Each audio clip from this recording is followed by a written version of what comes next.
6'3", with this brown, curly, like Matthew McConaughey hair and smooth olive skin, like in great shape, without like an ounce of body fat, like super gymmed out. And for some reason, I had to have him.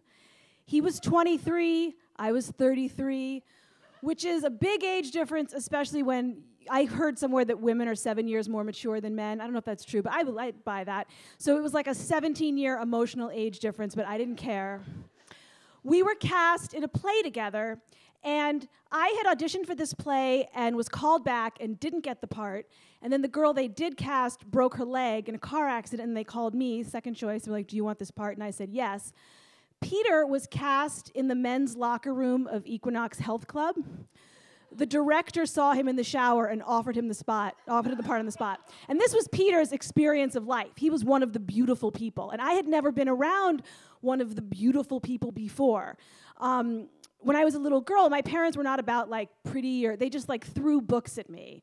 And so when I was older, I didn't know you had to be pretty. Like, I didn't know that was a thing. And I went to this all-girls school for a couple years, and all the girls there were blonde. Like, everyone was blonde except for me. And like little button noses and blue eyes and like little Gwyneth Paltrow-y, like all little Gwyneth Paltrows.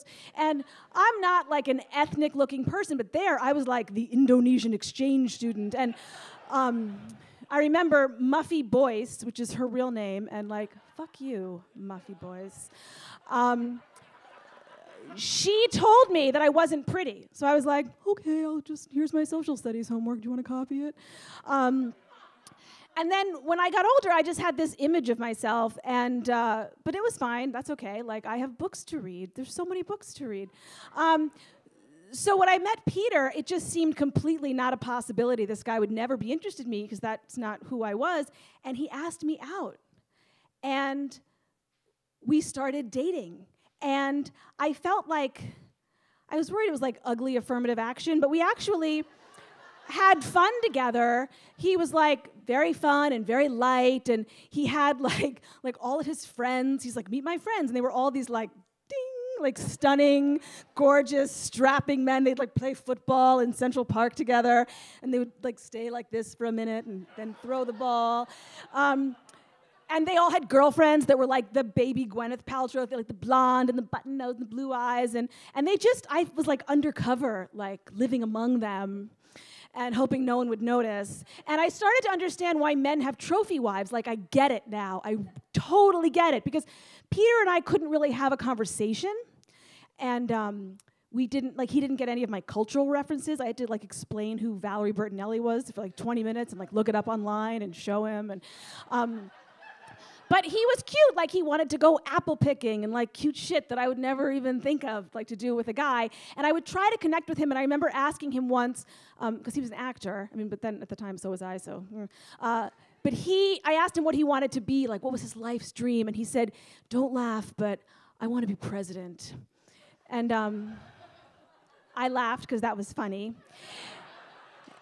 And I asked him what his second choice was, and he says it was to be an underwear model. So that's Peter.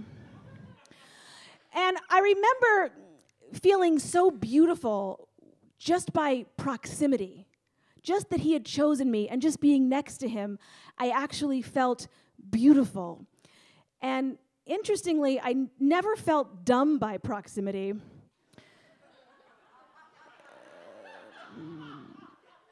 Because he was kind of dumb. But he walked around with his shirt off enough that I wouldn't notice. Like every third day, I noticed that he was dumb.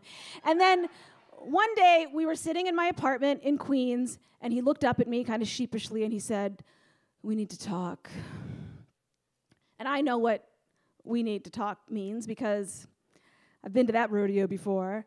But he didn't know that I knew. So I had like a leg up time-wise in the breakup. So as he starts to talk, thinking we need to talk, like he was about to dump me, I very quickly flipped it and started breaking up with him. And he got very confused and like started stammering and was like looking down, and he ended up and I said, Peter, if we're not gonna have sex tonight, I don't even want to do this anymore. And he left.